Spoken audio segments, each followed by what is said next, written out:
welcome back to the Indefatigable. Today I'd like to go through splicing. It's a difficult thing to do from a book, but if you can be shown it, you can actually apply it to this sort of knot work that we're doing, a decorative knot work. We use it here on the boat for the lines, but the type of line we will be talking about is something down to as thin as this. Now, just to start off, in our last video, I asked you a question, just as a bit of fun actually, did anybody know what that was? And it came off the sailing ships, extremely old. And I'd like to now demonstrate to you what it was. What they did on the sailing ships is they actually hammered this into the bulkhead and popped a candle in. And that was all the light that they worked on down into the hatches. Also, they knocked it into a table and put it in that way. And that was all the light. Some of the coal heavers, I believe, that's all they worked in, 3 or 4 of these in a huge hatch. So, just a little bit of interest for you. Right, let's get back to splicing.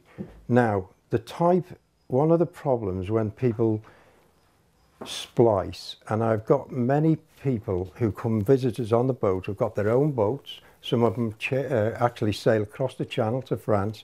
They can't splice. And one of the reasons is there's a particular knack when you actually splice. And I'd like to just do this with you today, because from that we will be able to make some really good key rings and introduce it into our knot work. First of all, I'm going to use some heavier rope to just give you an idea. Well, the type of rope that you probably would use would be only about this diameter. That's about 6 mil, I think, quarter, something like that. And there's plenty of this to be able to, you can pick this up in most marina shops.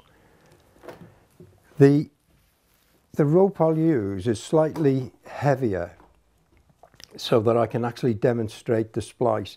When you're buying some rope, always twist the rope to see if these lays open.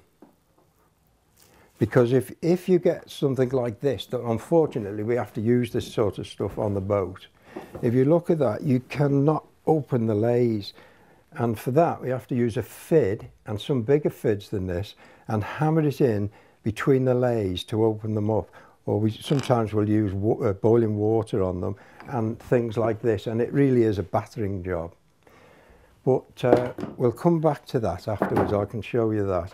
But for what you would need, a small fid, even this big would do, or you can whittle one away on a piece of wood. That's something one of the guys up here, he did a couple of months ago. He needed a fid, and he just took a piece of wood and took his penknife out and produced that. So you could produce a small fid. Let's just try this splicing now. Now, the whole crux of splicing is to make in the preparation. People get hold of a piece of rope, and I've had demos down here off them, and the next minute it's like they've got an octopus in the hand. They've let it fray. So the whole thing is how neatly you prepare. And the thing to do, first of all, is you want to know how big the bite or the bend is you want in it. So what I do, pieces of tape. If you don't want to use tape, you can use a piece of twine. Right. Another point probably worth mentioning to you as well. If you notice on this rope, it's coming from the right down to the left, from the right down to the left. There are ropes, and you have to be careful that actually go the other way. They're very rare, but just be careful when you're buying them that the slope comes from the right down to the left. Okay, I'd like to just show you some of the ropes now that we're actually replacing on these 3 boats.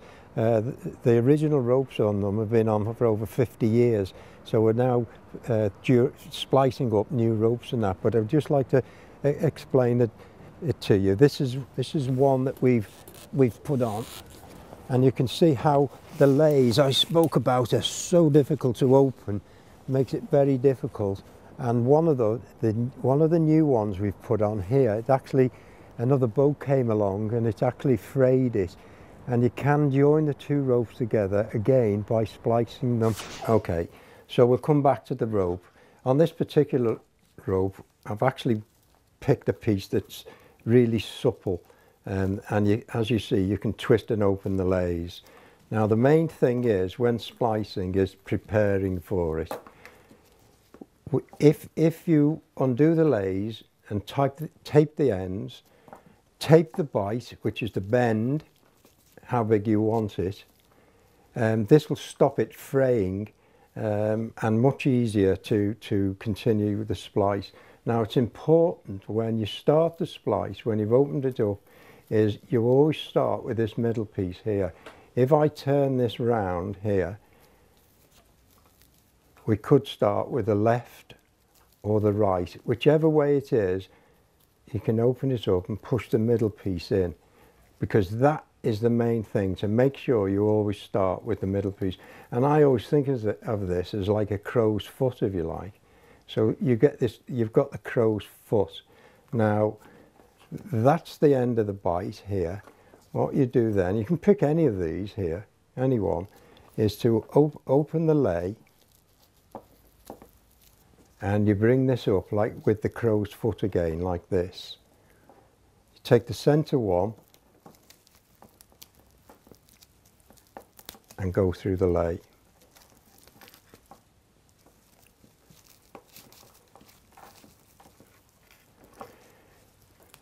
So there's the center one gone through.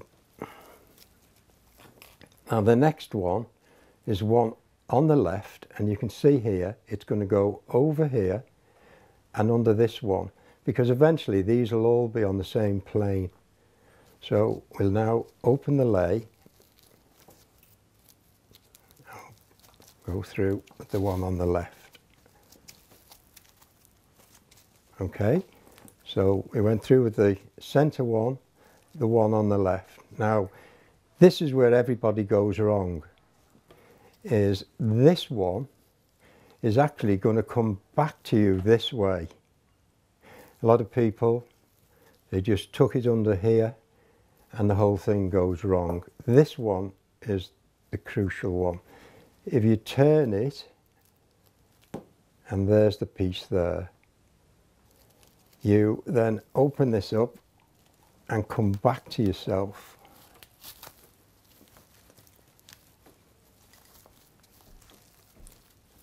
Now that's the first tuck in the splice. After that, it's straightforward. You can pick any one now, over and under. I'll just undo this again in a minute for you. And you can see the advantages of taping everything before you do this. And under. And I'll come back and do it a bit slower in a minute. And this one goes over.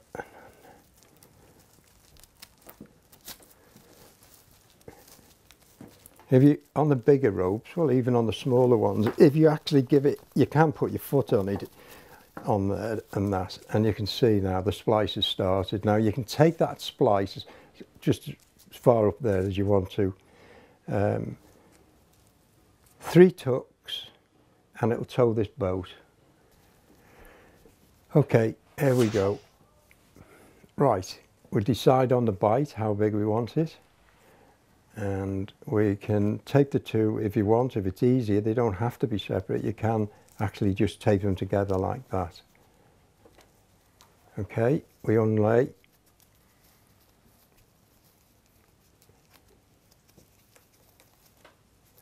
Okay, now we come back to the crow's foot, if you remember. We decide to take this middle one here. there's the crow's foot. So we're going to go through this and then with the left. You just pick one, a lay that's quite close to it. So that's the middle one gone through. And if you look here now, this one goes over there and through this one. Okay, now here's the problem one again. This is the one that catches them all out. This one isn't going to carry on, it's going to come back this way to you. So when you turn over, that one's gone through there, there it is, you come through here and back on itself. And then that's brought them all level with each other then. Okay, and then from there, it's a matter of just under and over. Open the lay, and these are very, very easy lays to open. There's a couple of tucks in that one, and there it is, there's the splice, and then you can take all this off later. When you come to the end, what I usually do, and use scissors, that it's much safer to just cut that off in line if you can, just keep it down close. Now you can either put a piece of tape on that, or you can put a piece of whipping on it, or you can just, like I say, you can just burn the ends out. Now thinner, this is the stuff which I hope that you will probably be using. Again, it's easily to pick up in most shops actually, so I'll just take this off. In fact, I'll cut it and then it's, I'll take this one up properly. Okay.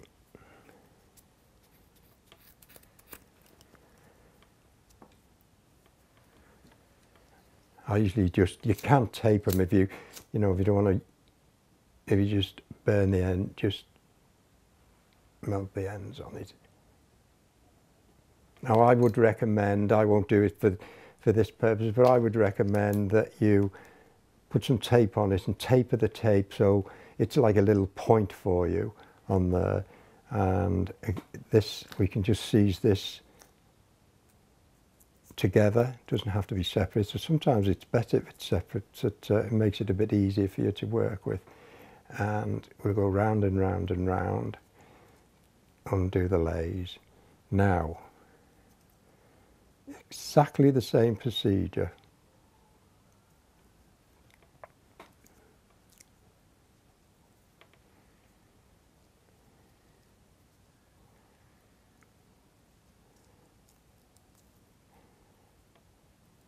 There's the middle, the left and the right, and it's the crow's foot again.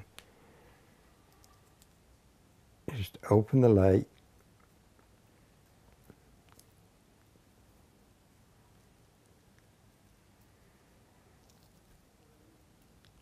that's the centre one,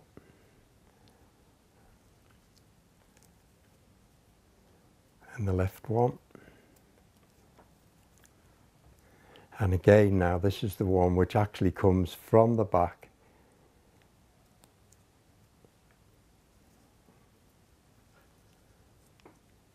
and into there, and then that's it then.